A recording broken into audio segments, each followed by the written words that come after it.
Audio book वाङ्मय 35 समस्त विश्व को भारत के अजस्त्र अनुदान। Chapter 1 part 15। हम एक हैं, एक ही रहेंगे।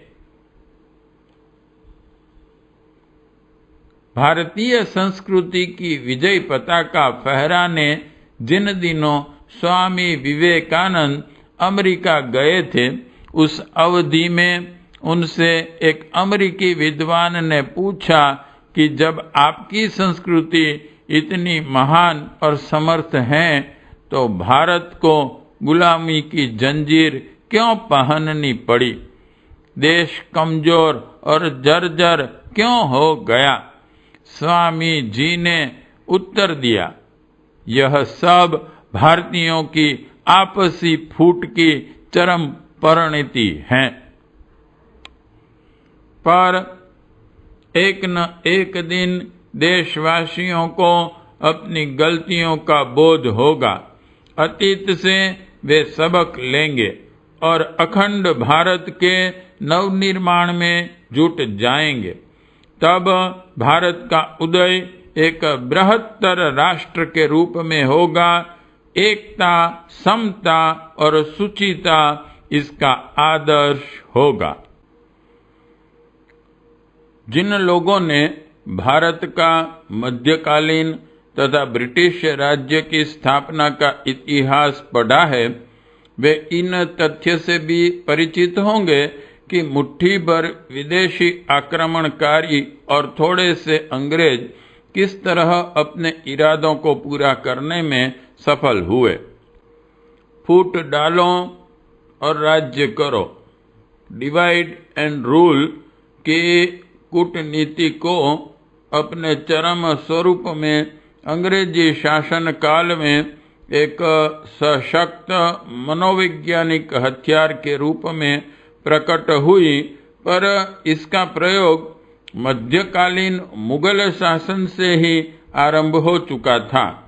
पृथ्वीराज चौहान से 16 बार बुरी तरह पराजित होने तथा 16 बार जीवन दान पाने के बावजूद भी मोहम्मद गोरी ने 70वीं बार पृथ्वीराज के ऊपर आक्रमण किया। यदि जयचंद फूटकर गौरी से नहीं जा मिलता, तो उसकी विजय का सपना कभी साकार नहीं हो पाता। पर अपने ही अभिन्न अंग के कटकर विजातीय से जा मिलने का परिणाम यह हुआ कि पुरुषार्थ एवं पराक्रम के धनी होते हुए भी पृथ्वीराज को 17वीं बार मोहम्मद गौरी के हाथों पराजित होना पड़ा। उन दिनों भारतवर्ष छोटी छोटी राजपूती रियासतों में बटा हुआ था। अपनी अहंता की संतुष्टि के लिए इन राज्यों के राजा परस्पर एक दूसरे से लड़ते रहते थे। ये सभी एक से बढ़कर एक पराक्रमी योद्धा थे, जिनके पौरुष की कथा गाथाएं इतिहास के पन्नों में भरी पड़ी हैं। पर आपसी फूट के कारण वे विदेशी आक्रमणकारी आतताइयों से अपनी सुरक्षा कर पाने में समर्थ नहीं हो सके।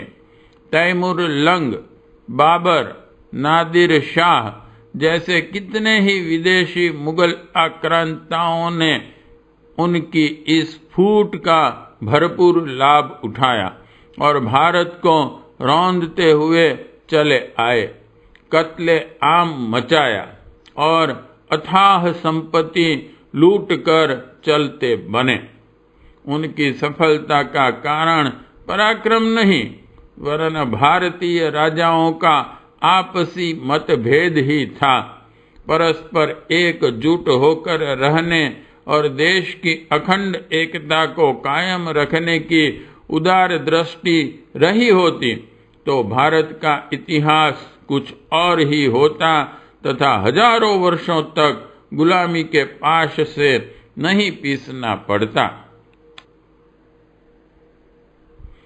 जिस कमजोरी का लाभ मुगल आतताइयों ने उठाया, अंग्रेजों की पैनी दृष्टि ने भी उसे भांप लिया। व्यापार के लिए शरण पाने और इसकी आड़ में अंग्रेजी शासन की जड़ जमाने का कुचक्र इसीलिए सफल होता गया क्योंकि तत्कालीन राजाओं एवं नवाबों का आपसी वैमनस्य उसमें सहायक बना। कुछ लोभवश और कुछ पुरानी रंजिश का बदला लेने के उद्देश्य से वे अंग्रेजों से जा मिले ताकि अंग्रेजों के सहयोग से अपने पुराने शत्रु राजाओं से बदला ले सकें। विभेद की यह नीति अंग्रेजी साम्राज्यवाद के विस्तार में पूरी तरह सहायक बनी। वर्षों तक मुगलों ने और 200 वर्षों तक अंग्रेजों ने देश का भरपूर शोषण किया। इतिहासकारों एवं राजनीति शास्त्र के विशेषज्ञों का मत है कि 1857 की स्वतंत्रता संग्राम की जो ज्वाला भड़की, यदि उसे संगठित शक्ति का बल मिला होता तो भारत एक सदी पूर्व ही स्वतंत्र हो गया होता, पर संकीर्ण स्वार्थों के दलदल में फंसे देशद्रोहियों ने अंग्रेजों का साथ दिया और वह भभकती ज्वाला देशद्रोहिता का पानी पड़ जाने के कारण बुझ गई। गुलामी की अवधि 100 वर्षों के लिए और आगे बढ़ गई। देश की आपसी फूट का खाद पानी पाकर अंग्रेजी शासन की जड़ें गहरी और दृढ़ होती चली गई। 11वीं से लेकर 19वीं सदी तक का समय देश के लिए आत्मविस्मृति का युग कहा जाए तो कोई अतिशयोक्ति नहीं होगी। 19वीं सदी के ही अंतिम 4 दशकों में देशभक्तों की कुछ प्रखर टोलियां क्रांतिकारियों और असहयोग आंदोलन का सूत्रपात करने वाले अहिंसक स्वतंत्रता के पुजारियों के रूप में पूरे जोश आवेश के साथ प्रकट हुई। इन्होंने ही अखंड भारत और स्वतंत्रता हमारा जन्म सिद्ध अधिकार है का नारा दिया। नव जागृति की प्रखर चेतना ने आत्मविस्मृति में पड़े देशवासियों को जगाया। अविस्मरणीय जन चेतना इन दिनों ही देखी गई। स्वतंत्रता संग्राम की आग पूरे भारत में दावानल की भांति फैलती गई। देश में रहने वाले भारत माँ का पैपान करने वाले हिंदू, मुस्लिम, सिख, बौद्ध सभी धर्मावलंबियों ने देशभक्ति का बेमिसाल उदाहरण प्रस्तुत किया। एकता के सूत्र में बंधकर स्वाधीनता के लिए संघर्ष छेड़ने का परिणाम यह हुआ कि अंग्रेजों ने यहाँ से भागने में ही अपनी खैर समझी। देश स्वतंत्र हुआ, पर अंग्रेजों ने यहाँ से जाते जाते अखंड भारतीय एकता को नष्ट करने के लिए सांप्रदायिकता का ऐसा विष बो दिया जो तेजी से बढ़ता गया। हिंदू मुस्लिम दंगे देश के विभिन्न भागों में हुए, जिसमें कितने ही निरपराध व्यक्तियों को जान से हाथ गंवाना पड़ा। इसी बीच कुछ निहित स्वार्थियों ने मजहब के नाम पर देश की भोली भाली जनता को भड़काया। मुसलमान जो भारत के अभिन्न नागरिक के रूप में हिंदुओं के साथ सहोदर भाई की तरह सदियों से रह रहे थे, उन्हें भड़काया गया अलग स्वतंत्र राष्ट्र के रूप में पाकिस्तान बनाने की आवाज उठी, जिसके लिए गिने चुने कुटिल बुद्धि के मुस्लिम नेताओं द्वारा कितने ही प्रकार के राजनैतिक एवं सांप्रदायिक हथकंडे अपनाए गए। देशभक्तों की कुर्बानी के कारण भारत स्वतंत्र तो हुआ, पर निहित स्वार्थों के कारण फिर बंट गया। एक नए राष्ट्र के रूप में पाकिस्तान का उदय हुआ। देश का यह विभाजन वस्तुतः आपसी फूट की ही चरम परिणति था।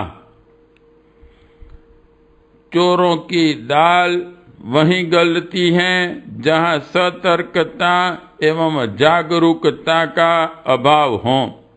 सामूहिक विरोध के अभाव में थोड़े से डाकू अपने उद्देश्य में सफल हो जाते हैं। कायरता की छत्र छाया में उच्छृंखल एवं उद्दंड तत्वों को पनपने का अवसर मिलता है। विध्वंसकारी तत्व दो के बीच मतभेदों का लाभ उठाकर ही सफल होते देखे गए हैं। हम चाहे हिंदू हैं अथवा मुसलमान, सिख हैं अथवा अन्य धर्मानुयायी, सभी एक भारत माँ की संतान हैं। यह राष्ट्रीय आदर्श ध्यान रहे तो कभी आपसी फूट पड़ने की गुंजाइश ही पैदा न हो। इस महान लक्ष्य की उपेक्षा अवहेलना होने से ही राष्ट्रीय एकता के लिए बाधक मतभेदों को बढ़ावा मिलता है। अराजकतावादी तत्वों का दाव भी ऐसे ही अवसर पर लगता है। इस कमजोरी का लाभ विदेशी षड्यंत्रकारी तत्व भी उठाते हैं। राजनीति के मर्मज्ञों का मत है कि अस्पृश्यता की आड़ में धर्म परिवर्तन की जो व्यापक हवा पिछले दिनों चली है, उसके पीछे ऐसे ही अवांछनीय तत्वों की धन शक्ति और जनशक्ति का हाथ है। सिख संप्रदाय हिंदू धर्म का एक अभिन्न अंग है। पिछला स्वर्णिम इतिहास इस बात का साक्षी है कि हिंदू सिख धर्मानुयायियों ने जुड़वा भाइयों की भांति अपनी एक संस्कृति की रक्षा के लिए जब भी देश को आवश्यकता पड़ी है, कुर्बानी दी है। गुरु नानक, गुरु गोविंद सिंह आदि सिख गुरु देश की सांस्कृतिक एकता के लिए सतत प्रयत्नशील रहे। इन दिनों आदि काल से चली आ रही अभिन्न एकता को तोड़ने का प्रयत्न कुछ षड्यंत्रकारियों द्वारा किया जा रहा है। ऐसे में हर व्यक्ति के ऊपर देश की अटूट एकता को अक्षुण्ण बनाए रखने का नैतिक दायित्व आता है। ऐसे अराजक तत्वों से सतर्क रहने एवं सामूहिक विरोध प्रकट करने की आज नितांत आवश्यकता है। आजादी के लिए देश को भारी कीमत चुकानी पड़ी है। बलिदानियों के खून की कीमत पर वह खरीदी गई है। इस बलिदान की सार्थकता इसी बात में है कि भारत की 60 करोड़ आबादी का हर सदस्य देश की अखंड एकता के लिए प्रयत्नशील रहे। इस संबंध में अपनी भूमिका को समझें। पार्ट 15 समाप्त।